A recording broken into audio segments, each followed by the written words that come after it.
صرف اور صرف یہی مقصد ہے میری بات کرنے کا کہ میں اور آپ ذرا سوچیں اور تفکر کریں کہ آخر کیا وجوہات ہیں، کیا اسباب ہیں مطلوب و مقصود و مومن نہ مال غنیمت نہ کشور ہو۔ کسی اور فکر کو اپنے دل کے اندر بسا لینے سے، کسی اور فلسفے کو اپنے دل و دماغ کے اندر اتار لینے سے ایسا نہیں ہو سکتا کہ آپ کے اندر جذبہ شہادت اور جذبہ قربانی پیدا ہو جائے، نہیں ہو سکتا۔ پوری سیرت، پوری کی پوری تاریخ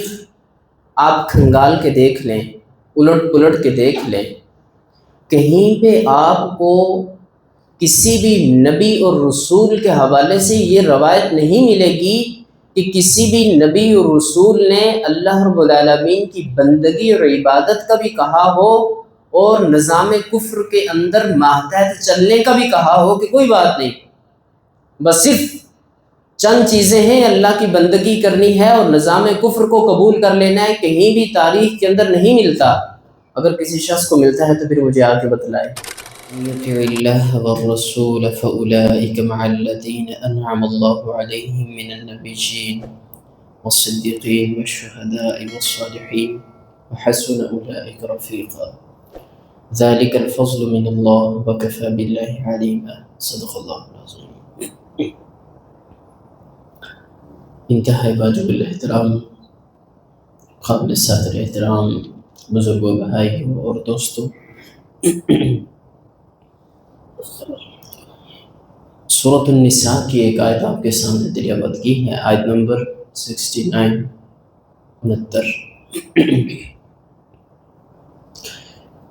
عزیزان محترم، میں اور آپ حضور صلی اللہ علیہ وسلم کی سیرت طیبہ کا مطالعہ کرتے ہیں۔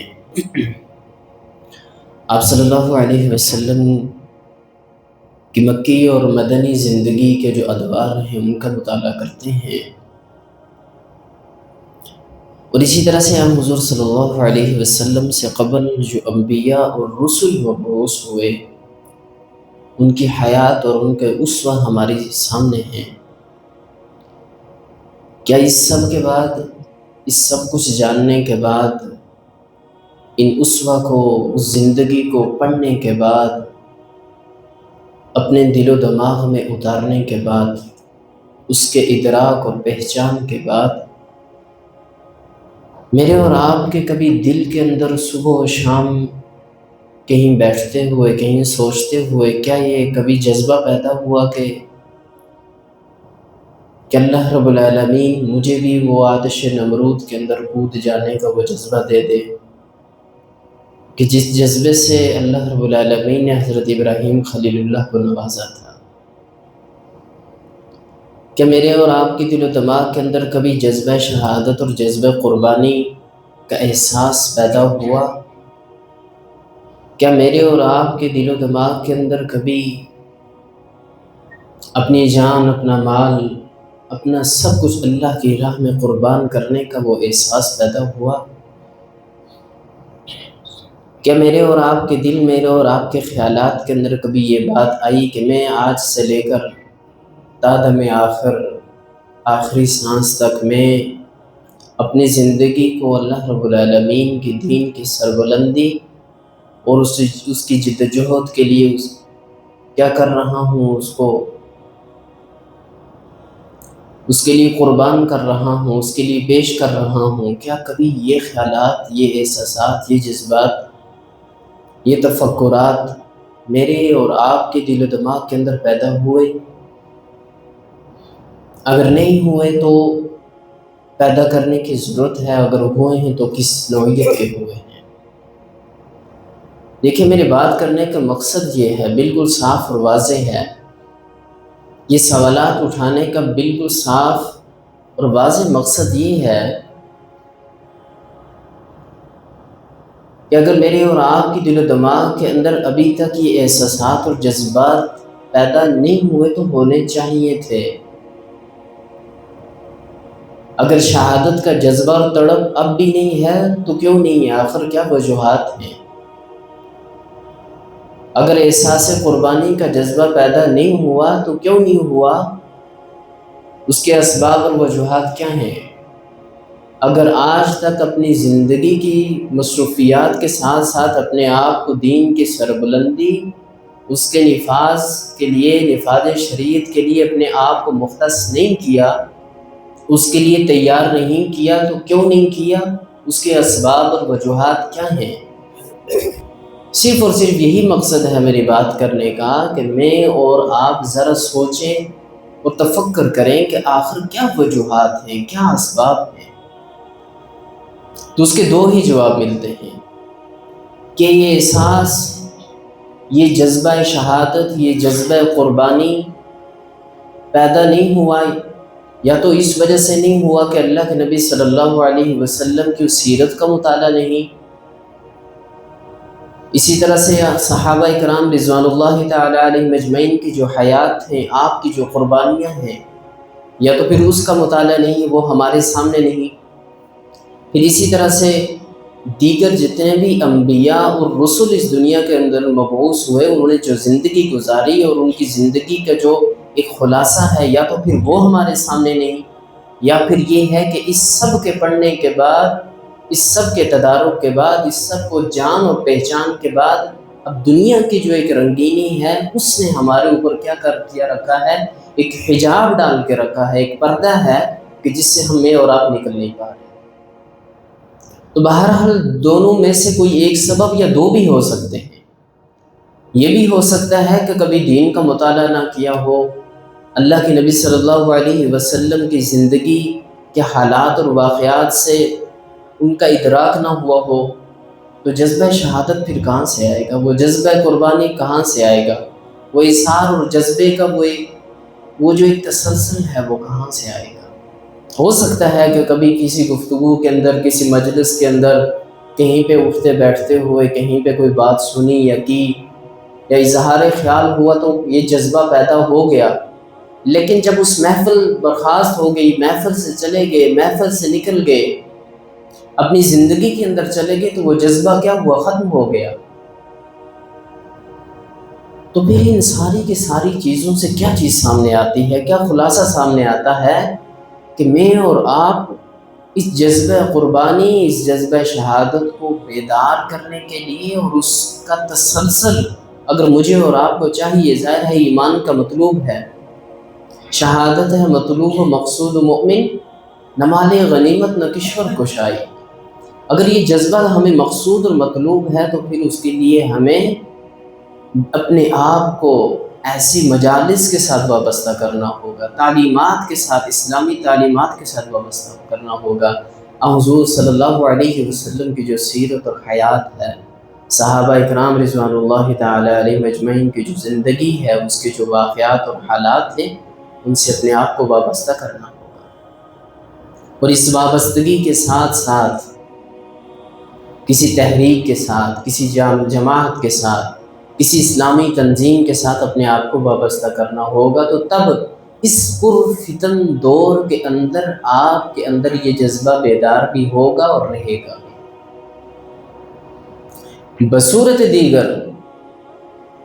کہ انسان اگر یہ سمجھتا ہو، میں اور آپ اگر یہ سمجھ لیں کہ یوں ہی زندگی کے اسی صبح اور شام میں، اس نشیب و فراز میں، اس سورج کے نکلتے اور ڈوبتے، بالکل اسی طرز زندگی کے اندر میرے اندر جذبہ شہادت اور جذبہ قربانی، یہ اظہار اور قربانی، یہ سب کچھ موجود رہے گا، تو یہ قطعاً ایسا نہیں ہو سکتا، اس لیے کہ یہ پرفتن دور ہے۔ جب تک کہ آپ اپنی مجالس، جب تک کہ آپ اپنی رفاقت، اپنی معیت اس طبقہ کے ساتھ نہیں رکھتے، آپ کی مجالس کے اندر وہ روحانیت نہیں ہے، وہ جذبہ نہیں ہے، وہ جذبہ اظہار نہیں ہے، ان لوگوں سے آپ کا تعلق نہیں ہے،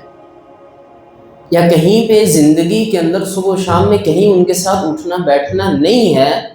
تو قطعاً یہ جذبہ نہیں ہو سکتا۔ ظاہر ہے یہ تو ایک فطری بات ہے کہ انسان جس کے ساتھ ہوتا ہے اسی کی سوچ اور فکر، اس کی سوچ اور فکر کی کیا کرتی ہے؟ عکاسی کرتی ہے، اس کی سوچ اور فکر کے اوپر اثرات ڈالتی ہے۔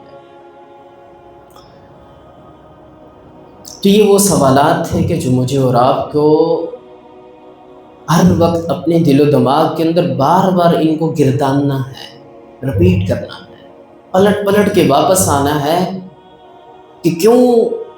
وہ آتش نمرود کے اندر کود جانے کا وہ میرے دل و دماغ کے اندر وہ جذبہ نہیں، کہ جس طرح اللہ کے نبی صلی اللہ علیہ وسلم نے وہ قربانیاں دیں، کیوں میرے اندر وہ جذبہ نہیں؟ اس صحابہ کرام رضوان اللہ تعالیٰ علیہ اجمعین نے جس طرح سے اپنا سب کچھ قربان کر دیا، آخر وہ جذبہ کیوں نہیں؟ اور جب تک میرے خیال سے یہ جذبہ پیدا نہیں ہو جاتا، اس وقت تک اس امت کے اندر انقلاب کی کسی قسم کا نہ نقطہ آغاز ہو سکتا ہے، نہ اس کا اختتام ہو سکتا ہے۔ سورۃ النساء کی یہ جو میں نے آیت تلاوت کی ہے، اعوذ باللہ من الشیطان الرجیم، وَمَن يُطِعِ اللَّهَ وَالرَّسُولَ فَأُولَٰئِكَ مَعَ الَّذِينَ أَنْعَمَ اللَّهُ عَلَيْهِم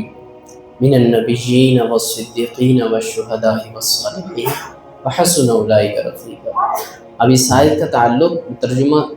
اس کی وضاحت کروں گا، اس کا ڈائریکٹ جو تعلق ہے وہ سورۃ الفاتحہ کے ساتھ ہے۔ بڑی مشہور تفسیر ہے کہ جب ہم نماز کے اندر اللہ رب العالمین کے دربار کے اندر جب کھڑے ہو کر یہ کہتے ہیں کہ اہدنا الصراط المستقیم، کہ ہے میرے رب مجھے سیدھا راستہ دکھا، پھر مزید اس کی وضاحت کرتے ہیں صراط الذین انعمت علیہم غیر المغضوب علیہم ولا الضالین آمین، کہ میرے رب مجھے ان لوگوں کا راستہ دکھائیے کہ جن پر آپ نے انعام کیا۔ تو اللہ رب العالمین نے کن پر انعام کیا؟ تو سورۃ النساء کی یہ آیت اس پر کیا ہے؟ مستدل ہے، یہ اس پر دلالت کرتی ہے۔ تو اللہ رب العالمین نے خود یہ بتلا دیا کہ میرے بندو، جس راستے کی تلاش میں تم ہو وہ راستہ میں تمہیں بتلا دیتا ہوں، جس راہ کے اوپر تم گامزن ہونا چاہتے ہو، جس منزل کے تم کیا ہو راہی ہو، اور جو منزل تمہیں مطلوب اور مقصود ہے میں تمہیں وہ بتلا دیتا ہوں۔ وہ منزل یہ ہے، وہ صدیقین اور انبیاء اور شہداء اور صالحین کا راستہ اگر معیت تمہیں چاہیے تو اللہ اور اس کی رسول کی اطاعت کرنی ہے۔ وہ انعام یافتہ لوگوں کو اگر آپ کو دعا کرنی ہے کہ میرے رب مجھے انعام یافتہ لوگوں کے راستے پر چلائیے، تو پھر میں آپ کو بتلاتا ہوں کہ وہ انعام یافتہ لوگ کون تھے۔ تو اللہ رب العالمین بتلاتے ہیں کہ وَمَن يُطِعِ اللَّهَ وَالرَّسُولَ، کہ جو اللہ اور اس کے رسول کی اطاعت کرے، فَأُولَٰئِكَ مَعَ الَّذِينَ أَنْعَمَ اللَّهُ عَلَيْهِمْ، تو یہی وہ لوگ ہوں گے کہ جنہیں اللہ رب العالمین معیت نصیب کریں گے، ان لوگوں کا ساتھ نصیب کریں گے۔ کون سے لوگوں کا؟ کہ جنہیں اللہ نے انعام یافتہ فرمایا، کہ جن پر اللہ رب العالمین نے اپنا انعام کیا، وہ کون سے ہوں گے؟ اللہ رب العالمین کن کی معیت نصیب فرمائے گا؟ نبیین، انبیاء کی معیت، صدیقین، سچے لوگوں کی معیت، شہداء والشہداء، شہداء کی معیت، والصالحین، اور نیکوکار لوگوں کی معیت۔ اللہ رب العالمین سے ہم یہ جو دعا کرتے ہیں سورۃ الفاتحہ میں صبح و شام اپنی نماز کے اندر، پانچوں نماز کے اندر، نوافل کے اندر، سنتوں کے اندر، وہ دعا کیا کرتے ہیں کہ میرے رب مجھے ان لوگوں کا ساتھ نصیب کر دے کہ جن پر تو نے انعام کیا۔ تو اللہ رب العالمین نے اس کا جواب دے دیا کہ میں نے جن لوگوں پر انعام کیا وہ تو انبیاء، صدیقین، شہداء اور صالحین ہیں، لیکن ان کی معیت، ان کا ساتھ آپ کو دو صورتوں میں نصیب ہوگا۔ ایک ہے من یطع اللہ والرسول، کہ جو اللہ کی اطاعت کرے گا اور رسول کی اطاعت کرے گا۔ واحد دو ہی راستے ہیں، دو ہی ماخذ اور مصدر ہیں، دو ہی سرچشمہ ہدایت ہیں کہ ان سے آپ اس کی روشنی کے اندر اپنی منزل کا تعین کریں گے تو آپ کو انبیاء، صدیقین، شہداء اور صالحین کی معیت نصیب ہوگی۔ اس سے ہٹ کر دنیا کے اندر کوئی اور فلسفہ، کوئی اور قانون، کوئی اور راستہ، کوئی اور منزل آپ کو یہ معیت نصیب نہیں کر سکتے۔ کسی اور فکر کو اپنے دل کے اندر بسا لینے سے، کسی اور فلسفے کو اپنے دل و دماغ کے اندر اتار لینے سے ایسا نہیں ہو سکتا کہ آپ کے اندر جذبہ شہادت اور جذبہ قربانی پیدا ہو جائے، نہیں ہو سکتا۔ بس صرف ایک ہی راستہ ہے۔ اور اب آئیے کہ انبیاء اور صدیقین، شہداء اور صالحین کا جو راستہ تھا اس کے اوپر مختصر سی وضاحت جانتے ہیں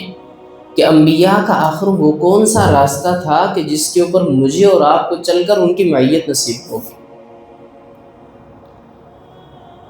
اللہ رب العالمین نے قرآن مجید فرقان حمید کے اندر جتنے بھی انبیاء اور رسل کی بعثت کا ذکر کیا، سورۃ الاعراف کے اندر تو بڑی تفصیل سے ہے۔ ہر نبی رسول جب اپنی امت اور قوم کے اندر آیا تو کیا کہا کہ لقد ارسلنا نوحا الى قومه فقال یا قوم اعبدوا اللہ ما لکم من الہ غیرہ، کہ جب ہم نے نوح کو اس کی قوم کی طرف بھیجا تو اس نے کیا کہا اپنی قوم سے کہ میری قوم اعبدوا اللہ ما لکم من الہ غیرہ، کہ اللہ کی عبادت اور بندگی کرو، اسی کی پرستش کرو، اسی کے نظام کے فرما بردار ہو جاؤ۔ ما لکم من الہ غیرہ، اس کے علاوہ نہ تمہارا کوئی الہ ہے، نہ تمہارا کوئی معبود ہے، نہ ہی کوئی ایسا شخص ہے کہ جو پرستش کے لائق ہو، اس کی بندگی کی جائے، اس کے نظام کے ماتحت رہا جائے۔ صرف ایک ذات ہے، اللہ رب العالمین کی ذات۔ تو پھر کہنے والوں نے کیا کہا؟ فقال الملأ الذین کفروا من قومہ ان ھذا الا افک مبین، پھر کسی نے یہ کہا کہ فقال الملأ الذین کفروا من قومہ، کہ ان کے جو حواری تھے، کفر کرنے والے تھے، جو قوم کے بڑے بڑے سرکش تھے، کہا کہ یہ جو نوح ہے یہ تو بہکی ہوئی باتیں کرتا ہے، اور ہود علیہ السلام کو کیا کہا کہ یہ تو بے وقوف انسان ہے، انا لنراک فی سفاہہ، میں تو آپ کو بے وقوف دیکھ رہا ہوں۔ پھر اسی طرح سے حضرت صالح علیہ السلام جب انہوں نے بالکل یہی دعوت پیش کی کہ یا قوم اعبدوا اللہ ما لکم من الہ غیرہ، کہ میرے قوم کے لوگوں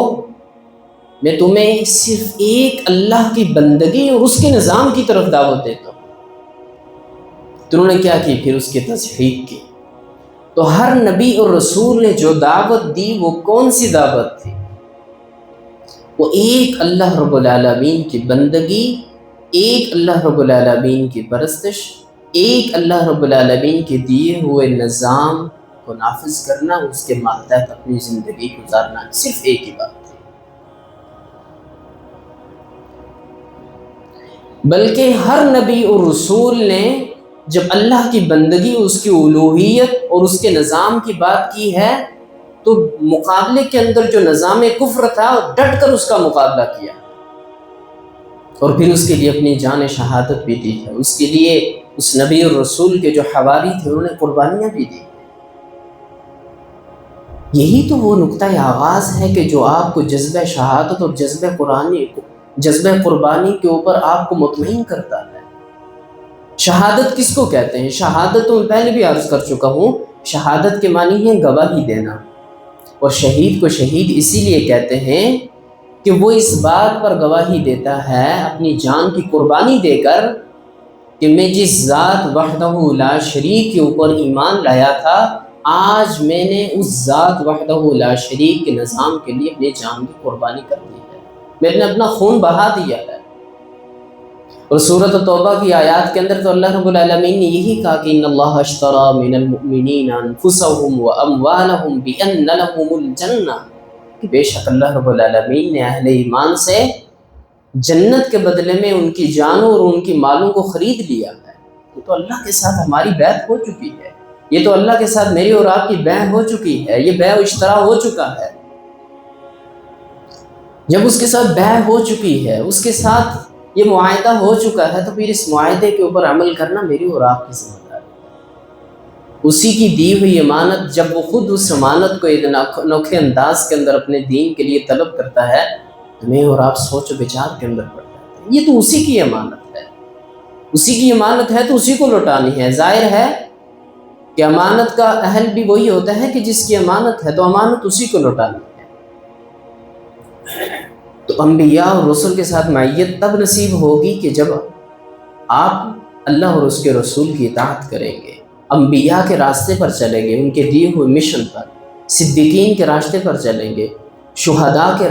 راستے پر چلیں گے، صالحین نیکوکار لوگوں کے راستے پر چلیں گے۔ اس آیت کے نزول کے حوالے سے ایک حدیث بیان کر کے بات کو ختم کروں۔ حضرت سعید بن جبیر رضی اللہ تعالیٰ عنہ بیان کرتے ہیں کہ ایک انصاری صحابی حضور صلی اللہ علیہ وسلم کی مجلس میں داخل ہوئے اس حال میں کہ وہ غمزدہ تھے،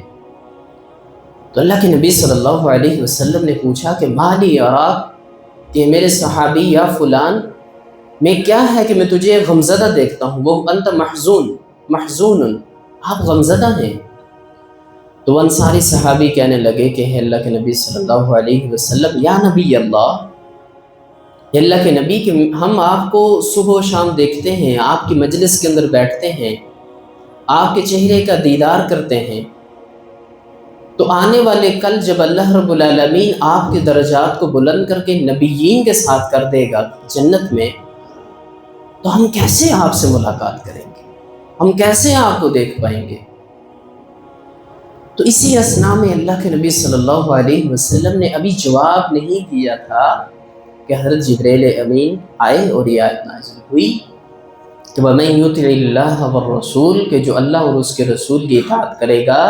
فَأُولَٰئِكَ مَعَ الَّذِينَ أَنْعَمَ اللَّهُ عَلَيْهِم مِّنَ النَّبِيِّينَ وَالصِّدِّيقِينَ وَالشُّهَدَاءِ وَالصَّالِحِينَ، تو جو اللہ اور اس کے رسول کی اطاعت کرنے والے ہوں گے وہ نبیین، صدیقین، شہداء اور صالحین کے ساتھ ہوں گے۔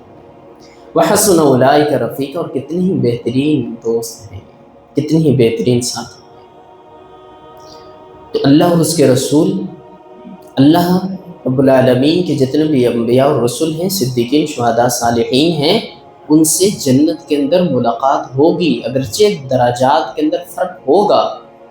ایسا نہیں ہے کہ درجے ہی ایک ہو جائیں گے، درجات کے اندر فرق ہوگا، لیکن اللہ رب العالمین اس ملاقات کا ایک انتظام کر دیں گے، کوئی انتظام ہوتا رہے گا، وہ ملاقات ہوتی رہے گی، وہ دیدار ہوتا رہے گا، لیکن صورت صرف ایک ہی ہے کہ اللہ اور اس کے رسول کی اطاعت۔ یہ طبری کی روایت تھی، اسی طرح سے جامع البیان اور طبری کے اندر، اس کے اندر امام طبری رحمۃ اللہ علیہ نے اس روایت کو نقل کیا۔ اللہ رب العالمین سے دعا گو ہے کہ اللہ رب العالمین مجھے اور آپ کو جذبہ شہادت، جذبہ قربانی نصیب فرمائے۔ وآخر دعوانا ان الحمد للہ۔